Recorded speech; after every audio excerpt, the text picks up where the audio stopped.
Pakinggan nyo, walang audio yan. Oh, naka-volume na siya, oh. So, wala, oh. Wala, di ba? Ngayon, lagay ko sa may channel to. Dito is mid. So, yan. Dyan yan. Ngayon, lagyan natin ng volume yung amplifier natin. Ayaw dito.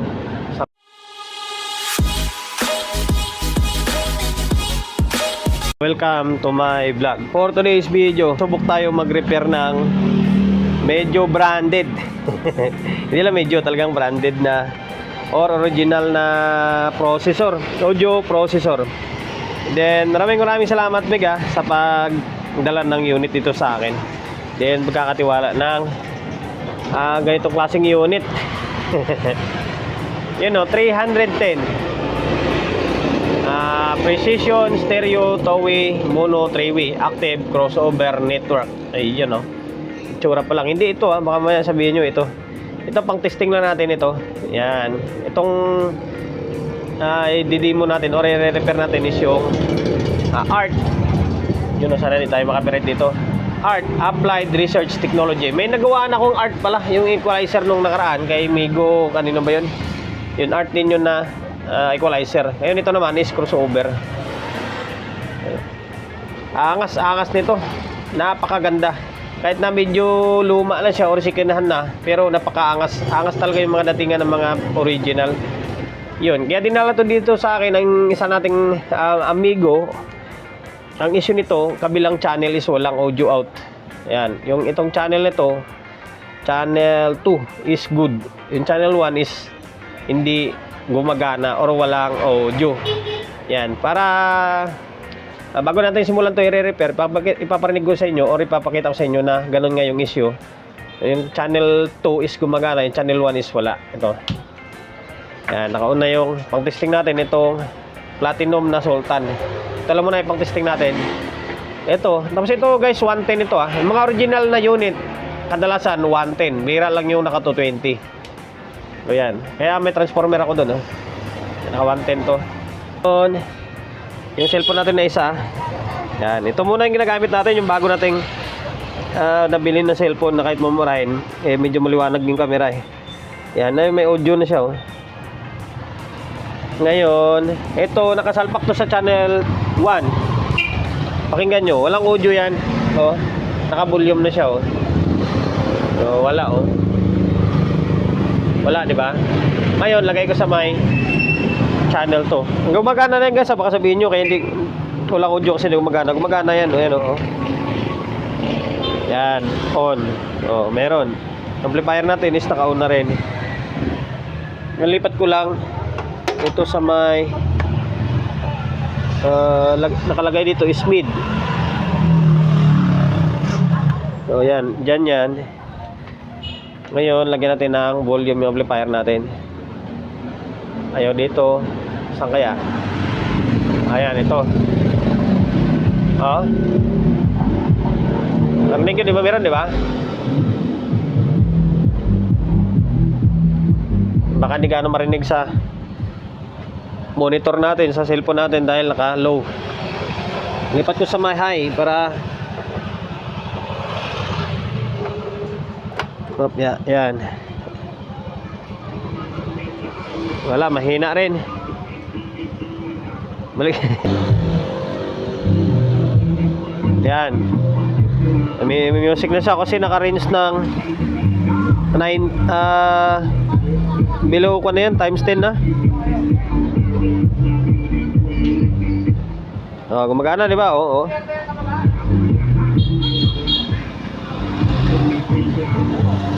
Yan. So ngayon, ito yung mission natin na naway mapagana natin. Subukan ko lang guys Subok lang tayo ng ganitong unit na original. Subukan natin kung kaya natin paganahin. So ngayon, mabuksan ko lang itong unit. Ito yung laman loob ng 310 na ART na crossover. Napakaangas ng laman nyo. Wala kang makitang kuto dyan.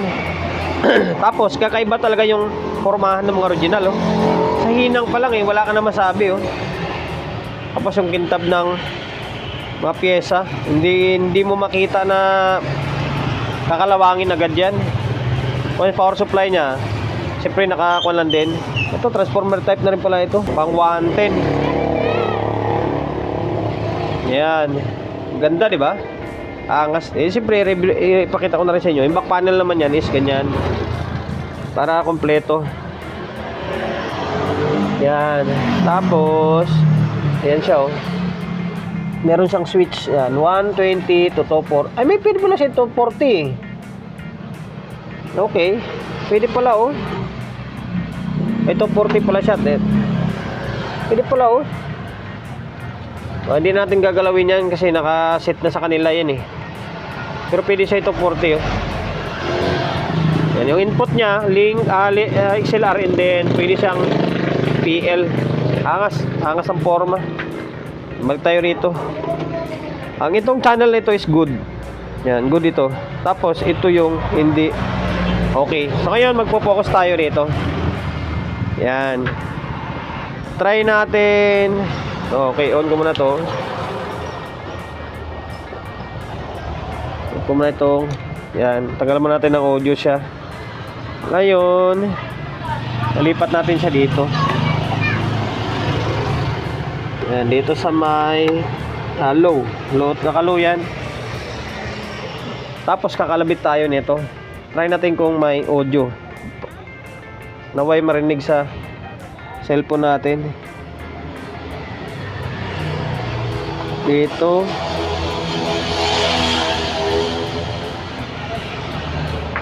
Parang wala, ah. Dito. Harangan ng kwan. Harangan ng kaliri ko yung camera.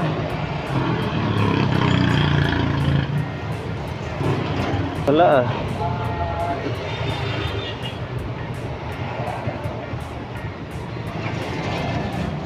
Tudong natin. Wala, ayaw, ah.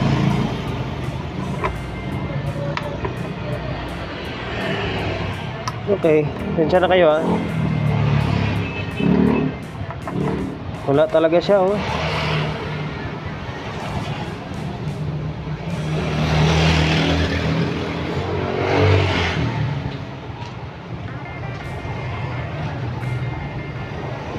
Walang audio out. Wala. So ngayon guys, stay tuned na lang kayo. Bali, hanapin ko na lang muna yung issue nito or sira nito. And then sabihin ko na lang sa inyo, and then pakita ko sa inyo na yun, ganun lang yung issue. Para hindi na maba yung walang kwentang video natin. At least, di ba, kahit pa paano, kung sakaling makita ko may sira, diretso na. Once na maka-encounter kayo ng ganitong unit, eh diretso na ganong issue, eh diretso na kayo sa tinuro ko na sira. Kung sakali makita ko. Yung front panel, ayan ito. Pati itong panel holder ng mga control. Kasi mahirap siyang kailangan baklasin kasi ito, eh. Kailangan i-troubleshoot natin. Yan, ito yung tsura ng board niya. Ito yung sa likod. Yan, pakangas. Tapos, nag-check ako naman ng control. Ito sa control naman, ito. Kasi minsan control yan, eh. Ito, okay dito. Tapos, meron ako napansin. Ito.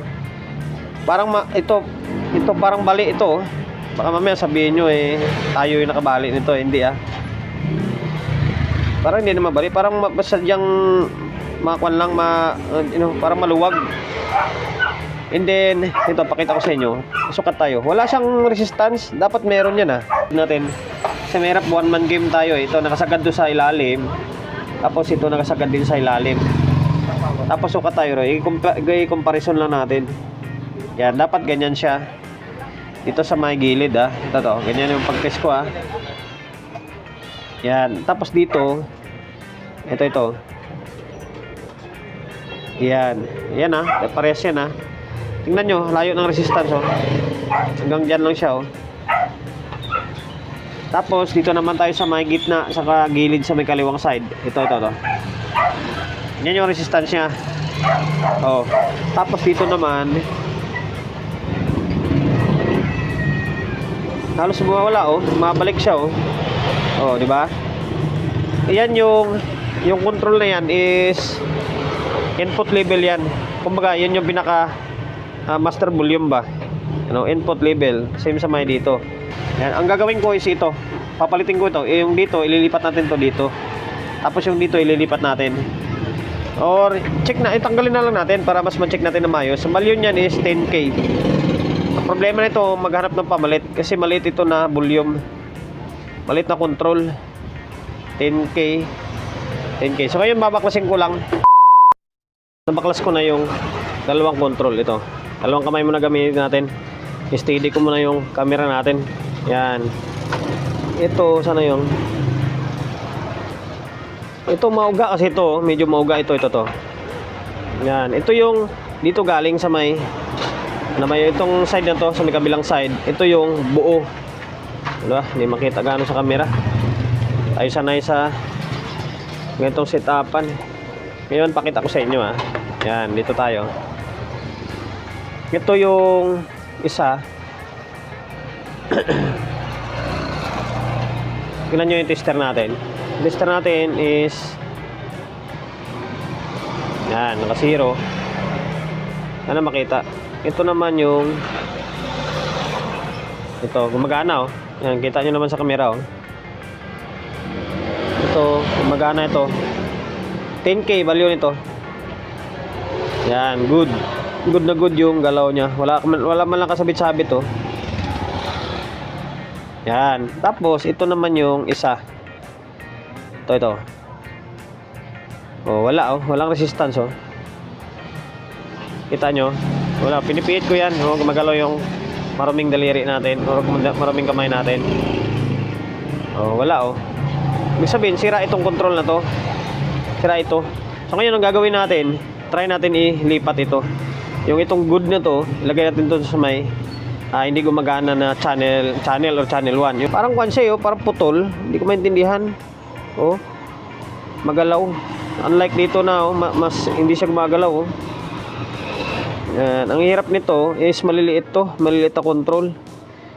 Pwede naman to palitan. Yung ordinaryong control, yung malalaki. Ang problema, wala tayong makuha ng original nito. Basta bahala na. Importante mapagana natin to. Bali, tawag nito na yung ditong control na to is nilipat ko siya dito. Ito. Yung dito, ito na yon. Parang kwan siya, mauga, parang bali siya oh. Yan oh. Yan. Tapos ito tinanggal natin to. Try lang natin kung magkakaroon ng audio dito. Tapos ito, pahabol ko lang. Meron din ako napansin dito, isa pa. Itong isa oh. Mauga din itong sa may ano ba tong side na to. Control ng low output. Yan, low output level to. Tapos itong yung pangatlo is low mid frequency. Yan, ito. Itong pangatlo is okay. Hindi siya mauga oh. Ito, pares sila ng isa nito. Para sila. Parang akala mo parang malapit maputol oh. Yan oh, yan oh. Mauga siya. Oh, pero try natin kung magkakaroon siya ng audio. Yan, naka-on na. Kung na-amplifier na din, naka-volume na yan. Tapos, ito, switch natin yung, yan, naka-on na rin yung crossover natin. Tapos, audio source natin, itong isang cellphone natin. Yan, umandar na yan. Try muna natin ito. Ito sa high. Mid-high. Ito, naka-mid-high tayo. Natin kung may volume. Ayan, meron na oh. So, todo natin. Meron, no? Hi, ayan, oh. Yan, shoot yung tugtog. Ibig sabihin, okay na. O, ito, babaan ko yung control. O, nawala. O, meron. Sana marinig naman siguro yan. Lakas na may receiver ng cellphone natin eh. Yun. O, ibig sabihin, control lang yung sira. Ito. Tapos, ilagay ko siya muna dito sa may okay. Teka lang ha. Try natin to dito. Yan. Naka-low. Ngayon, volume. Oh, wala. Wala ang audio. Isa ito sa pinagdududahan ko rin. Kasi parang maalog din siya oh. Yan oh, parang malapit na rin maputol. Ngayon, tatanggalin natin ito. Tapos ilipat naman natin ito. So ngayon, stay tuned lang kayo ha. Tanggal ko na yung control ulit. Ito yung mauga oh. Yan. Yan. Ito yung buo. Galing to dito sa may kabilang side. Ilipat ko to dito. Na-check ko na ito. Para sila nito. Yan. Ito mauga rin to. Oh. Wala rin continuity ito. Para silang dalawa. Same na naman value. 10K. Yan. 10K. Ito 10K rin. Oh. So ngayon, pagpalitin natin ulit. Yan, tabi lang naman na natin yan. Tapos yung ito, lagay siya natin dito. And then, tingnan natin ulit kung meron siyang audio na. Mali, naikabit na natin to dito yung control. Yan, itong control na isa na to. Dito na. Tapos, dalawa na yung blanco dito sa kabila. Kasi nga, yung nandito is nilagay natin dito. Tapos yung nandito is, ito na yun. Yan, hindi mo magana mga to. Yung naiwan na lang is itong sa may mid-high niya. Okay pa ito. Ayun, testing natin ulit. Yung amplifier natin kanina pa umaandar pa yan. Ito on. So yan. Tingnan natin. Yung cellphone natin umaandar pa rin. Tapos nakakabit na to dito sa may low. Low na. Kailangan gumana ito. Check natin. Ayun, meron no? Oo. Ba? Oo. Makalabog yung headphone na yung background natin, di ba? Ito yung dulo niya, no? Yan. Hinaan ko. Oh, nawala. Oh. Okay na. Ang problema natin ito, yung pamalit natin, kung saan tayo kukuha ng original na control na ganitong klase. Oh, di ba? Kasi walang remedyo to. Pwede sana kung may makuha tayo ng ganitong maliit, ganitong kaliit, babaklasin lang natin ito, iangat natin ito, yan angat to, tapos palitan natin itong harap niya. Eh, ang problema, wala rin tayong makukuha niyan. Try ko maghanap kung meron tayong pamalit. Kasi original ito. Kailangan dapat orig din yung papalit natin. Basta bahala na. Kahit original, sisira rin eh. Nasira ako, pagtaka ko bakit parang nabali siya oh. Ganun, malambot na siya oh, mauga oh. Yan. Mauga na siya. So, sa ngayon, stay tuned lang kayo, maghanap lang ako ng pamalit. Pansamantalang ginawa ko. Ang hirap, ang tagal ko pinag-isipan. And then, ito pala, papakita ko sa inyo. Pinaklas ko yung control na sira. Ayan, bali pala siya oh. Oh, putol yung carbon, tingnan nyo. Focus ka. Ayan, yan, putol oh. Ayan, dalawa to. Itong isa, ito hindi ko na binuksan kasi halos same lang sila ng problema eh. Magalaw rin eh oh. Ayan, pasensya na kayo, marumi talaga yung kamay natin. Tapos, ang pinalit ko is yung control na pang power amp. Na pwede naman kasi para sila 10K. 10K rin to eh. 10K. Ito 10K rin ito. Yan oh, 10K rin oh. Yan na. Ayan, mag-focus. Yan, 10K oh. Same lang, kahit na maliit ito, na kaya naman siya pwesto kasi laki ng ang luwag ng pwesto niya oh. Yan. Ang problema lang is naka half moon. Yung sa may master volume, sa may volume ng power amp natin. Original rin man to guys. Ang problema naka half moon siya and then may groove na okay lang naman. Yung ginawa ko is yung lahat ng ito to no, lahat ng input level or yung pinaka master volume niya is parehas na sila. Ito dito ko nilagay and then dito ko nilagay. Ayan, yung sira dito, ba sila itong dalawa.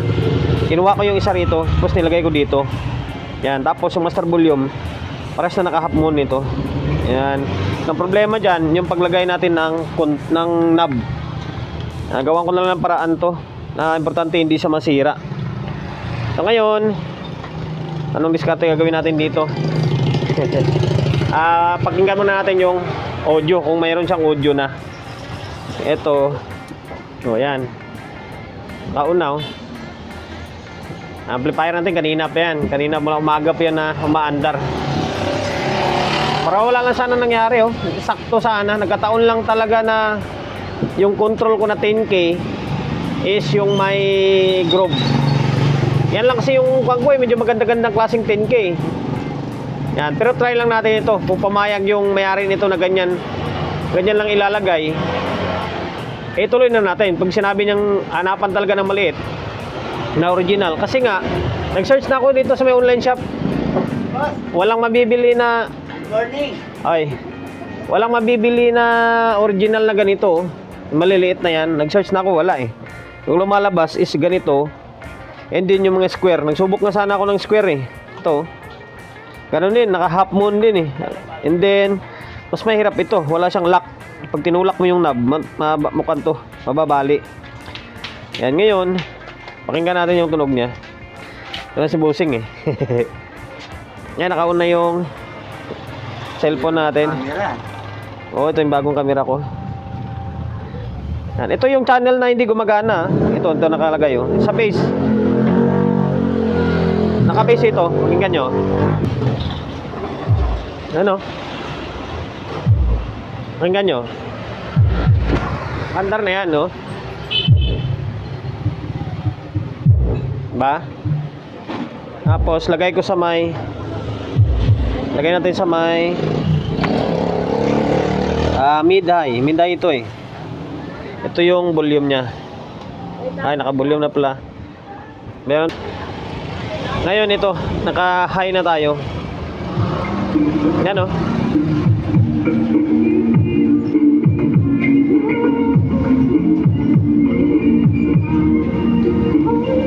Oh, di ba? Okay na. Okay na yung channel na hindi gumagana. And then baka sabihin niyo magbago yung tunog kasi nga iba yung control na nilagay. Hindi ah. Pares lang naman yan 10K. Yung frequency yun pa rin naman eh. 10K. 10K pa rin naman ito eh. 10K yan. Galing yan sa may master volume. Yan ang ginagamit ko sa mga master volume ng power amp na 10K rin yan. Medyo magandang klase nga yan eh. Wala tayo eh. Ito naman sana talaga yung original niya. Ang problema, wala tayong makuhanan nito. Ito kaliit.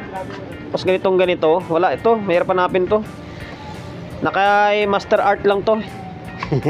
Nilipat natin sa may kabilang channel. Ito. Yan, base ito. Oh. Yan, mandar, diba? Ang tsaka may groove ito na mas okay lang kahit may groove kasi nasa master volume naman siya eh. Yung mga ito kasi, ito, walang mga groove. Plain lang siya. Pero, sige lang ah. Tao, boss. Ay, Busing. Kapasitor na... Ayun, nasa base kanina. Ito, high na ito. Yan, high ito. Yan, ito yung naka-indicate dito. High output level. Volume natin. Ayun o.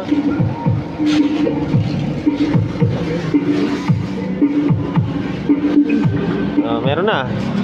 Balik natin sa my base para sigurado. Oh.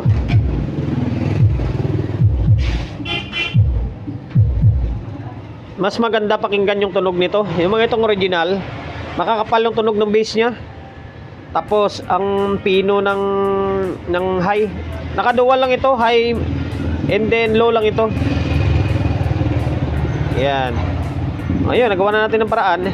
Meron ng audio parehas. Ang problema, didiskarte pa ako nito. Didiskarte pa ako ng mga knob nito. O sige, babalik ko lang muna ito. Balik ko na yung front panel niya.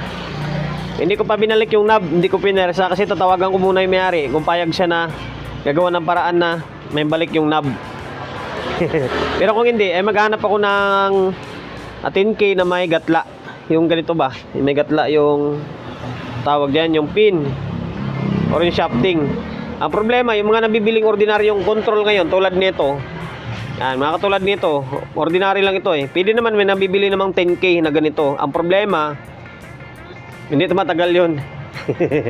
Hindi tumatagal. Kaya kusapin ko na lang muna yung may-ari. Importante mapatulog natin ito.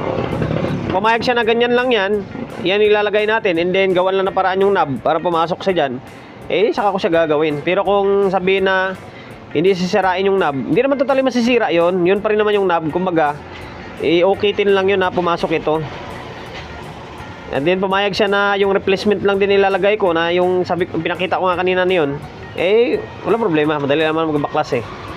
Basta waiting na lang tayo sa kwan, sa may-ari nito. Hindi lang importante, sumaandar na siya. Set lang natin. Ito, low. Ito, frequency. Ito, high. Low. Frequency. and then high. Naka kwan lang to, 2 channel or 2 channel. Oo, naka kwan lang, naka base high lang. Okay, channel 2, channel 1. Yan, malagabog oh.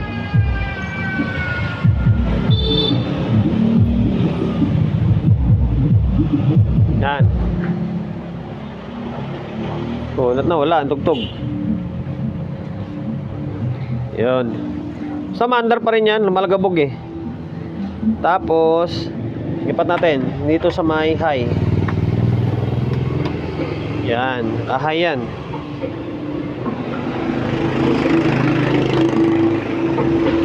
Ano? Mahina lang kasi sub yung nakalagay eh. Tapos lipat natin dito sa may kabilang channel. Yan oh. Ito. Meron na.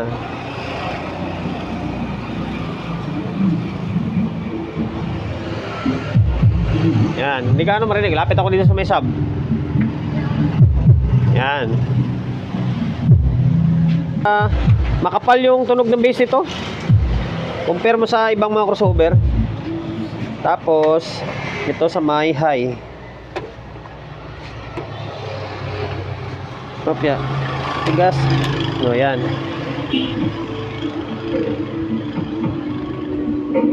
Yan oh.